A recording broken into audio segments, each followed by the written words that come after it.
Good morning, Rise and Freedom. I'm Austin Peterson. You're watching and listening to the Wake Up America show at wakeupAmericaShow.com. Glad to have you here. Thanks so much for tuning in. Fight back against big tech social media censorship of news and views like these by clicking that like button. And if it's your first time watching the show today, make sure that you subscribe to the channel so that you can get updates whenever we go live. It's not a promise you'll get updates because sometimes social media is like, nah, we're not going to alert your followers.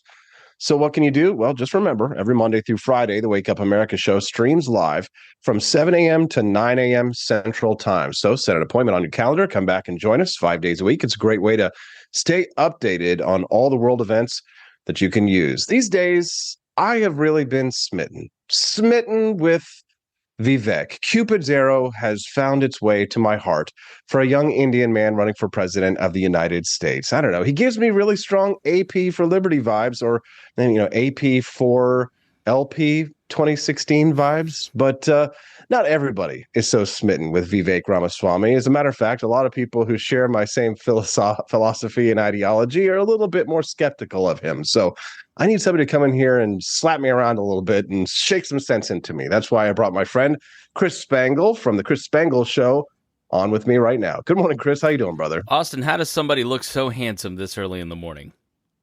You know how? Founding Flavors Coffee, brought to you by AP I'm for sorry. Liberty Shop. I meant me, but it's how are you doing? Dude, you made me fall out of my chair. Doing great, man. Thanks so much for joining us this morning, Chris. I know it's early, but I'm grateful for that. You and I have been through the shit, Chris. We've been in the trenches together a long time. You were one of the first people that I spoke to when I started my political career back in 2008. Reached out to you. I remember I was sitting in the Watergate Hotel in 2008. In that horrible office at the LP. But to me, it was incredible. I was in my mid-20s, and it was my first political job, and I had health insurance, and to me, it was just a dream come true. But I remember speaking to you back in the day about what we could do to help make liberty win. And here we are now in 2023. What, about 15 years later, and it didn't work out quite as we planned. Oh, it's worked out better for me than I thought. But yeah, no, I mean there's liberty at the time was you had to explain what a libertarian was. You don't have to do that anymore. So I think there's a lot of things that are good, and then there are a lot of things that are rough, both in the libertarian world and then also the regular world. Well, yeah, exactly, because we are sort of in our own little world there. And I do want to talk to you about the libertarian movement in a little bit more details later. But let's get to the news here. You and I watched the same debate, but maybe we saw kind of sort of different things. Let's just talk about the Indian in the room. Vivek Ramaswamy says he's going to declare war on the administrative state, says that not a single more penny to Ukraine. Calls out DeSantis for flip-flopping on issues, says he wants to decriminalize ayahuasca and other hard drugs and things like that so that veterans can use them. I mean, maybe not a perfect libertarian, but certainly the most libertarian out of all the GOP candidates at this point. Am I wrong? No, I think good radio would be to argue with you, but I think all of those things are absolutely good. And like if you're saying who's the most libertarian by virtue of who wants the least amount of government, or at least wants to shrink the size of government, I think Vivek would win on that stage. The other Indian in the room, Nikki Haley, I don't think has the same goals. She at least understands the 10th Amendment when it comes to things like abortion, unlike Mike Pence. And kudos to the Republicans, by the way. I don't know if you've seen any articles, I haven't, about how diverse that stage was compared to the 2020 Democratic primary, which was not diverse. But I think with Ramaswamy, Vivek, as I'll call him, because I'm not good at pronouncing names that aren't anglicized, because I'm backwoods Hoosier. It's Vivek like cake. Okay. I think you have to have a wait-and-see attitude. I don't think that Vivek is someone that is tested. I think he is a very successful person in his own right. I think people want to kind of cast doubt on his career and say, I've seen a lot of Trump-centric people say, oh, well, he's not, he's like Trump. He's kind of a charlatan in business. He says he's a scientist, but he's really not. but he has a legitimate business career that he's coming off of. But he really doesn't have much of a political career. He was a libertarian rapper, Vivek, back at Harvard. He it is always funny to kind of see these guys who are super elites, who are billionaires from Harvard and Yale, pretend to be the for the little guy, right? The salt of the earth. Yes. Right, just a salt of the earth Indian from Columbus, Ohio. So I think, he voted Libertarian in 2004 for Bob Barr. So that may be a problem for some people, not for me, but then kind of fell out of political favor, hasn't really voted until 2020, and then decided he was a big Trump fan. And I think he's kind of a great microcosm of like the post-Trump libertarian, people who kind of became interested in liberty back during Ron Paul's era, like you and I think have a stronger sense of political philosophy than maybe people who kind of were activated post-2016. There was a lot less political philosophy and talk of Hayek and Mises post-2016, more making the libs cry. And, looking at Liberty memes in their thread today of 639 memes that I could farm, there's like one limited government meme and 700 conspiracy and racist memes. And I think that's sort of, a guy like Vivek who comes along and says, look, I want to be president. I think I have the talent. I think I have the resume. I want to inherit the Trump movement. Has kind of that Carnival Barker feel, like Trump, can hit all the right notes. I think he's really identified what people want to hear, but I don't know that, like Ron Paul, he has the record yet to be trusted with it. If you're just tuning into the Wake Up America show, good morning. I'm Austin Peterson. We're glad to have you here. Make sure that you click like on the channel. Help us fight back against big tech censorship of shows like these. And subscribe to the channel if it's your first time watching us here this morning. We're glad to have a nice audience size here with us between Rumble and YouTube, Apple TV, Fire TV, and Roku. We hope you'll come back and join us again another morning as well. I'm speaking to Chris Spangle of the Chris Spangle Show. He and I go way back in the Liberty movement, and he's got his own show and podcast as well. Chris, you say that you watched the debate 3 times, and you sent me a little pukey face next to that. You say, in a lot of ways, this was an actual policy debate after the first 30 minutes, but the antics in the beginning shaded the whole thing. What do you mean? Yeah, so I went in blind, but I haven't followed any of the presidential politics at all. I didn't really know a lot about Vivek. How do you say it? Am I saying Vivek like Vivek? Cake. Vivek. Okay, excuse me. My 2-hour podcast about the debate, I got it completely wrong. Vivek, I initially couldn't stand him, and I still don't like his style. But after watching it the second time, you started to notice, okay, this is strategy. This is debate strategy that Pence is doing too. In a lot of ways, Vivek and Pence are very much alike. They're very skilled politicians. They're very skilled on messaging. Mike Pence was a radio talk show host from here in my hometown. I work in the building he used to work in. He is very skilled at debating, and he knows the rules inside and out. And what the two of them would do is invoke another opponent at the end of their statement, or Vivek would talk under people at the end of their statement in order to provoke them into saying his name so that they could then get more time. They would get 30 seconds, which is why Pence and then Vivek got, Pence had twice the amount of speaking time that Asa Hutchinson did. All of that is really exciting for the clips. The reality of these debates is that the important part is the first 30 minutes because that's what the media watches, and then they spend the last 90 minutes writing their stories. Or people tune in at 9 o'clock and decide about 9:45, 10 o'clock, they're going to go to bed, they've heard enough, and they tune out, right? So, when you're asked the first question of what is your plan to solve inflation, and then they go with their pre-canned opening statements, Fox should have just given them opening statements, because they ignored all the questions in the first 30 minutes, tried to get in their mudslinging.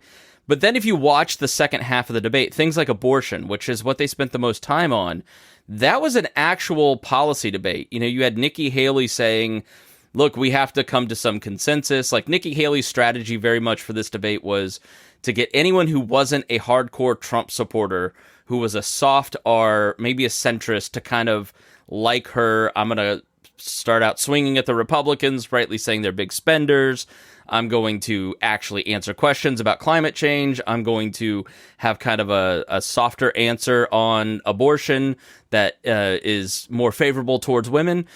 And then you had Mike Pence saying consensus is the opposite of leadership. We need a federal ban on it. Then you had Doug Burgum pulling out his Cato pocket constitution, reminding people about the 10th Amendment. Then when they get to crime, they had a multitude of different answers on how they would solve crime that weren't canned answers. So, like Vivek kind of kept saying, well, if your super PAC talking points aren't done, which Pence undermined him and said, is that your rehearsed line? Which sort of like illustrated the point that he had his own his own rehearsed lines. They really kind of had an actual policy debate. Without Trump being there, you were able to talk about issues of substance, and it wasn't just kind of mean tweets the whole time. So I think there was a lot there for Republicans to decide, like, what's the future of the party? Are we going to still be the party of the Constitution, or is that just going to continue to be a punchline? Which is really, I think, some of my biggest beef with Vivek is, yeah, he was the most limited government of all of those people. But when you dig into his plans, he wants to use executive authority that far exceeds what Barack Obama did in terms of going after a lot of different pieces. His tariff plans are off the charts. They make Donald Trump weep. Saying that you want every person to pass a constitutional exam to vote at the age of 25, unless you're in a special protected class because you served in the military, then you can vote at 18. But that's tempting. That's tempting. No, it's not tempting, because if you live under the authority of the government, you should have the free participation of voting in who your leadership is. Like, that's I would love to see, like, the amendment that said direct election of senators removed and go back to the states to, increase the power of the institutions of political parties, because I thought that was a good check and balance. But that's for another day, right? So I'm not a Democrat as a small d, but and then invading Mexico is just batshit insane. Like, we'll get into that. I want to hear your take. You say that you think it was a mistake for Donald Trump to skip the debate. Yeah, I don't know about your feed, but I live in Indiana. My feed is mostly libertarians, talk radio people, and high school friends from a deep red town. And I asked the 20 people that are involved in We Are Libertarians, what are you guys seeing? Did you see anybody talking about the Trump debate? The Trump conversation with Tucker Carlson? And I know it got 200 million or whatever, right? But like, I counted as a view, and I never consumed more than 3 seconds of that thing. It just because 300 million people see something on Twitter doesn't mean that they actually watched it. It's gamed, so there's a large view count. And I wouldn't be surprised if Elon has kind of gamed Tucker's Twitter to be a 1 second view count, right? But he got $7 million raised from his mugshot. Yeah, right. Yeah, well, this is the brilliance of Trump. Like, Trump's ability to control the narrative is wildly shrinking, right? So he used to be able to get himself in trouble and then throw out a tweet on a different topic that would then throw the ball for the media dog to chase, right? They'd go after that squirrel. He doesn't really have that ability. But I did think it was really smart counter programming, not the Tucker part, but to turn himself in the day after, which completely undercut all of his opponents, right? So Trump, I think, should have been on the stage. When you looked at the polling, the vast majority of Republican voters said it would be a mistake for a candidate to miss the debate, that they would not view a candidate favorably for doing that. Then when they asked if Donald Trump skipped the debate, would you have a problem with it? They, of course, all said, oh, that's no problem. Donald can do what he wants. But I think he missed an opportunity to show Donald Trump can't win on Donald Trump voters. He lost 2020 because of Donald Trump voters. He lost an easy election against an old man in his basement who wasn't doing anything because he was kind of crazy and people were tired of the circus, right? So the new Donald Trump in this campaign has largely been policy speeches and trying to show that he actually has some ideas. They're all crazy, like 10% tariff on the entire economy and lack of due process for executing drug dealers, stuff I totally disagree with.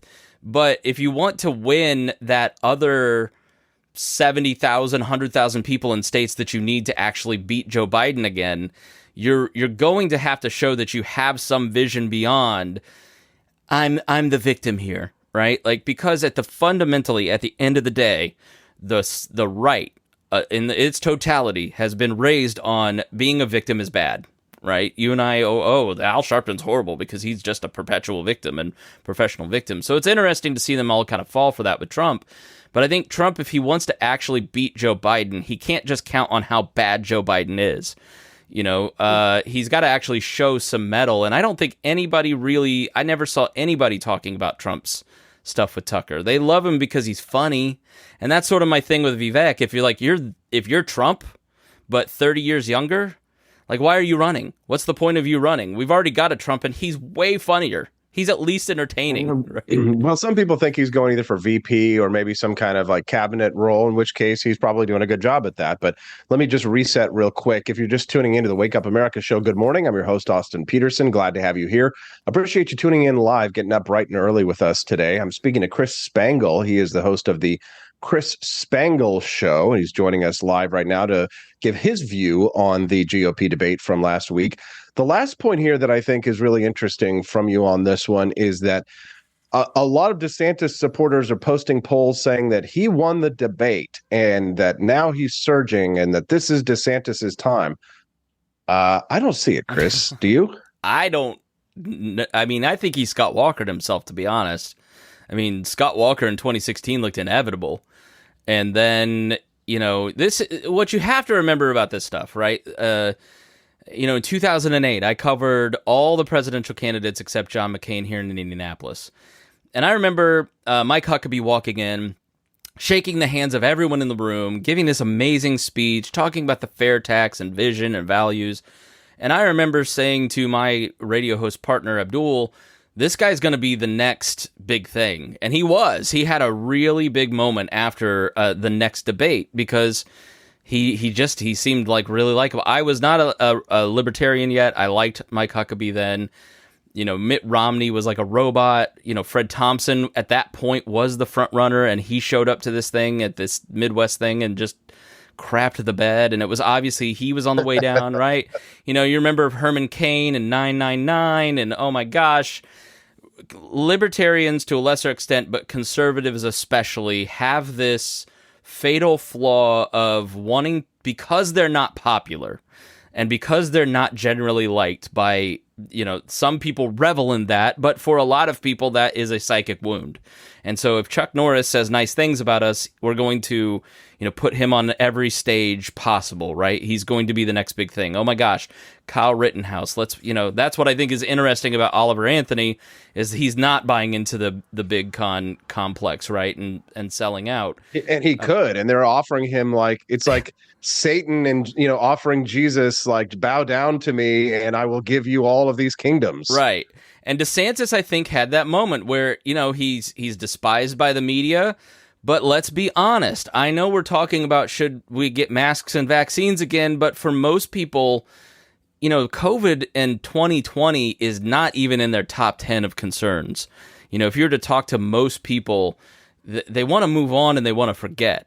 And I know that our very online, you know, myself, you listeners, right? We don't live in that world, right? But people kind of don't want to remember that. And that's kind of the best thing about DeSantis, is that he stood up to the big complex, whereas Donald Trump handed the government over to Fauci, passed 2 stimulus bills, was mad that the third wasn't bigger than what Pelosi wrote, right? Like, it's, you know, he's got credibility in a way that like a Vivek or even Trump don't have, and that he's been effective as governor in Florida, whether you agree with those policies or not. There's a lot about what he's done that I don't disagree with and do disagree with, but he's actually like tested, right? And so I wonder if there's just a level of like, all right, this guy showed up to the debate and he was competent. He's got a record. We can trust him because he's actually like, yeah, he's feeding me the BS lines like Pence does, but like he's not as fake as Pence. And so I wonder if maybe there's like a settling that he's just the second choice because we can trust him a little bit. But I thought in the debate performance he was nowhere. He got the perfect tee up. Fox News clearly wanted him to win the debate. Here's Oliver Anthony, and here's a reel about how bad the economy is, and what do you think, Ron DeSantis? And then he just meanders through his talking points instead of connecting and feeling your pain. And I understand how hard it is. I'm a dad of 2 or 3. My wife's got cancer. We're feeling this. The problem with Ron DeSantis is he's kind of not a person. If the day after he rebooted his campaign, he's at some Iowa thing with a beer, and he's being all weird, and it was like a very Elizabeth Warren type moment with the beer, right? He's not a good personal politician like Bill Clinton or Barack Obama or even Trump. I think Trump connects with people on a human level where you sort of just like him as a comedian. I like him as a comedian. I think everything else about him is pretty much awful, but I think that's DeSantis's biggest problem. But think about your conservative aunt who smokes Pall Malls, who lives in, I won't say, I'm not saying this derogatively, but lives in the trailer park and loves it, right? Has a really nice trailer, and she, maybe she has a pet gecko in an aquarium or something, and she looks at Donald Trump and is like, that is a man. You know what I mean? It's kind of like the people who like Vladimir Putin when he's on, riding on the back of the horse shirtless. They're just, there's a demographic of people that that kind of resonates with, that older kind of beefy, caked up strong man who get sort of makes him excited. You want to have a beer and a Pall Mall with, right, at the bar. Trump is the kind of guy that would be the guy that everybody would be surrounding him and listening to him tell stories and laughing. You look at his mugshot and say he's hard. Yes, exactly. Well, we've only got a few more minutes left with you, Chris. So I could probably monopolize your entire time this morning if I wanted to, because I know that you're a good guy and you're very generous with your time, but I want to be kind to you. So do me a favor here and fill me in on the Libertarian Party, because that's where you and I grew up. That's where we began. And Dave Smith was going to be the likely nominee of this party. I think it looks like it's in shambles over there now that he's kind of stepped down and said he's not going to run. Love him or hate him, he was kind of head of the Mises Caucus, the most high profile of all libertarians these days, going on Joe Rogan and doing these comedy shows and stuff like that. He's got, again, I got a lot of name ID out there, huge social media following, and he goes, when you go on Joe Rogan, I consider that, more than just kind of online fame, even if it's a podcast, because it's just so big, right? The biggest show in the world. So what is the LP going to do? I mean, when I look at the candidates they have right now, I mean, there's a couple of people that I know that are friends of mine that I like, but it just seems pointless. What do you think? Well, that's why I haven't really been in the Libertarian Party for a decade. My own journey, I was a reporter, and I saw, I was a Republican, and I worked for a talk radio station, and I knew Democrats were bad, right? And I'd go to all these meetings and cover meetings and city government and all that, and I would just see, oh, wow, both sides kind of suck, and the media's in on it. And then, in 2008, I'm at the Indiana Republican Convention, and 300 Ron Paul delegates get kicked out illegally, which just woman came up to me crying, going, "You can't believe what they've done to us." And you just go, all right, well, these guys aren't going to let you change it. And so, and I see why people think Donald Trump getting arrested and being held the day, his trial the day before primary, they all buy that that's the deep state going after him. I get why they think that, because of the behavior of the Republican Party. And so I joined the Libertarian Party because I believed mostly in a third party. I wasn't I was libertarianish, but I didn't fully understand the libertarian philosophy. I have over time and believe that it is the best way to peace and prosperity and bringing people together under harmonious circumstances and putting food on your table and keeping you from invading Mexico because you're afraid, right? But the party is the best social club I've ever been a part of. I love all of my friends that I've met from the Libertarian Party, like you. Same. All the people here, my best friends, all come from the Libertarian Party that have been co-hosts of my podcast for 15 years or 10 years. How long have I been doing it? And so I think it's a great group to gather around a philosophy and go out and canvass and do some political activity and make some influence on your fellow candidates, like Mike Pence, when, I did the debate prep for Rupert against him, and, Mike stole one of Rupert's ideas about adding trades to high schools and implemented it, and that came directly from thieving Rupert's idea, right? And that's great. But I think in terms of its political impact, my kind of holy cow moment was doing this podcast locally called Leaders and Legends, where we go out and interview all the elites, the political, sports, news elites of town, right? Every genre, right? And being probably the best known libertarian in the state, other than maybe Rupert or Don Rainwater, nobody really knew anything about what we did or what we said or what impact. There wasn't much of an impact, and it's been pretty clear over 4.5 years that there wasn't much impact from the 40, 50 years that the most, and I will say this with pride, and it is absolutely true, Indiana is the best affiliate, the most organized, the one that has had its crap together the longest because of long-serving people for 30 years who are institutional knowledge. It's not made a huge impact. So what's the point of doing that? And I hate saying it, but I have to be honest with you. If you want to go into it, do it because you want to get to know great people that believe the same thing as you, but be very clear-eyed about the kind of impact that you're going to make in your campaign. And I didn't believe this in 2008 when I took the job, but I do believe it now. The LP is a great way to wake people up to the message of libertarianism, and it ought to be a pure libertarian message. Because if it's not, you end up with people kind of thinking that a Vivek is a libertarian. He's libertarian-ish. He believes in a lot of libertarian ideas. But when you aren't someone who fully understands the libertarian message, and I know you may quibble with the NAP, but I think it's sacrosanct. I think it's a perfect guide to hold people accountable in kind of their policies, you end up drifting. You end up kind of saying, well, libertarian means that you should have the closed borders with massive amounts of guns and restrict free movement, which is a completely opposite stance to what libertarianism is. I'm not saying that there's no true Scotsman. I'm still a pragmatist at heart. Like, you still, in this day and age, if you run for office, win, and serve in government, you can't be a libertarian. Like, there's no way to be a pure libertarian and make that kind of change. But I think the Mises movement came in with some promise. The libertarian movement was fractured for a long time after 88 when Ron Paul decided, after 92 really, when Ron Paul decided F the LP along with Rothbard.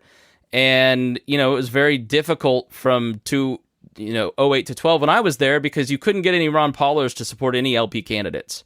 They just wouldn't do it, and they were really awful about it.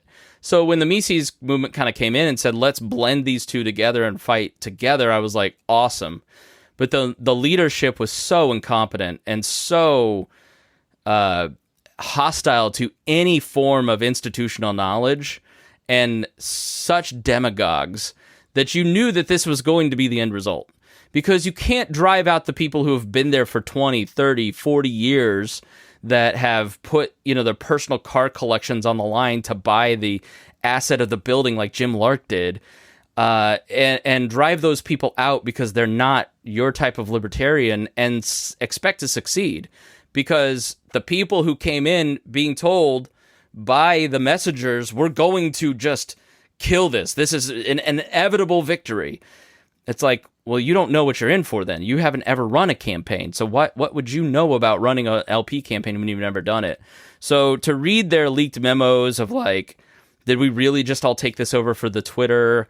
I love it because I went on Dave Smith's show and said, look, you guys are inexperienced and you don't know what you're doing, and you're going to fuck it up if you don't actually do these things. I don't agree. Okay. Good luck. And so why would Dave Smith want to run when you've got a party that isn't going to get 50 state ballot access, that isn't going to embrace your candidacy, that's going to have most of the active members completely defect from voting for you to vote for Donald Trump because they're so scared of the left? You created your own problem. Why would you want to run? I don't blame him at all. I think, why would you take a pay cut? Why would you take all that abuse? It's the right move. As to who they run, I don't know. But there's either a lot of rebuilding, or I think the way that it goes is just sort of fades into being a Green Party where there's 2 or 3 or 4 active affiliates and, maybe some strong little pockets.